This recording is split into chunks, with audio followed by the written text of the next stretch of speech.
আসসালামু আলাইকুম। আশা করছি সবাই ভালো আছেন। আজকে আমি শেয়ার করব একদম ঘরোয়া স্টাইলে তৈরি সুস্বাদু রেসিপি কাঁচা কলার কোপ্তা। রেসিপিটা খুব সহজ আর স্বাদে অসাধারণ। চলুন তাহলে শুরু করা যাক। এখানে 2টা কাঁচা কলা সিদ্ধ করে নিয়েছি, সঙ্গে একটা আলু সিদ্ধ করে নিয়েছি। এবার খুব ভালোভাবে ম্যাশ করে নিচ্ছি।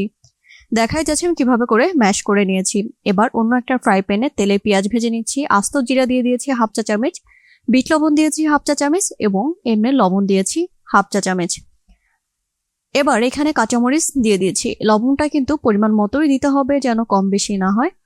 এবার এখানে আমি দিয়ে দিচ্ছি রসুন কুচি পরিমাণে 2 চা চামচ। এবার খুব ভালোভাবে আমি পেঁয়াজটাকে ভেজে নিচ্ছি। পেঁয়াজ ভেজে তারপরে আলু এবং কাঁচকলা যে ম্যাশ করে রেখেছিলাম সেখানে দিয়ে দিচ্ছি। দিয়ে খুব ভালোভাবে মাখিয়ে নিচ্ছি। এবার মাখানো হয়ে গেলে এখানে পরিমাণ মতো ভেষণ দিয়ে দিচ্ছি।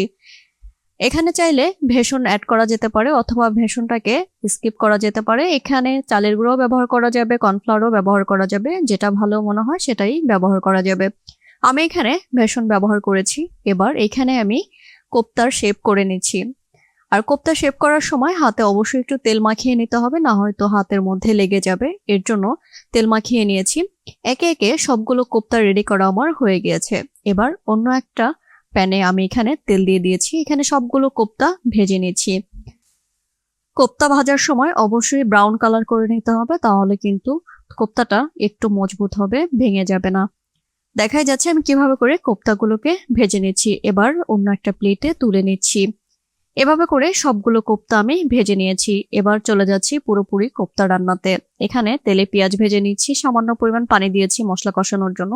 এখানে জিরা বাটা দিয়ে দিয়েছি এখানে শুকনো মরিচ বাটা এবং পরিমাণ মতো লবণ, হলুদের গুঁড়া দিয়ে খুব ভালোভাবে মশলা কষিয়ে নিচ্ছি।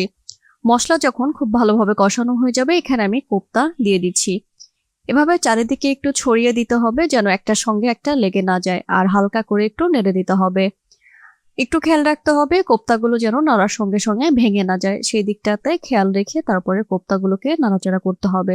এবার ঢাকনা দিয়ে ঢেকে চুলার জালটা কমিয়ে আমি কিছুক্ষণের জন্য কষিয়ে নিচ্ছি। এবার আমি 2 পাশ থেকে এভাবে ঝাঁকিয়ে দিচ্ছি। আমি কিন্তু নেড়ে দিচ্ছি না, কারণ এখন যদি নেড়ে দেই তাহলে হয়তো কোপ্তাগুলো একটু ভেঙে যাওয়ার সম্ভাবনা থাকবে। এবার এখানে আমি একটা পরিমাণ আলু অ্যাড করে দিচ্ছি। আলুটা চাইলে এখানে স্কিপ করতে পারেন অথবা দিতে পারেন। আমি আলু খেতে পছন্দ করি, এর জন্য আমি এখানে আলু অ্যাড করেছি পরিমাণে একটা। আলু দিয়ে আরো কিছুক্ষণ আমি কষিয়ে নিচ্ছি। দেখাই যাচ্ছে কিভাবে করে আমি কোপ্তা কষিয়ে নিচ্ছি। এভাবে হালকা করে নেড়ে দিতে হবে আলু দেওয়ার পরে।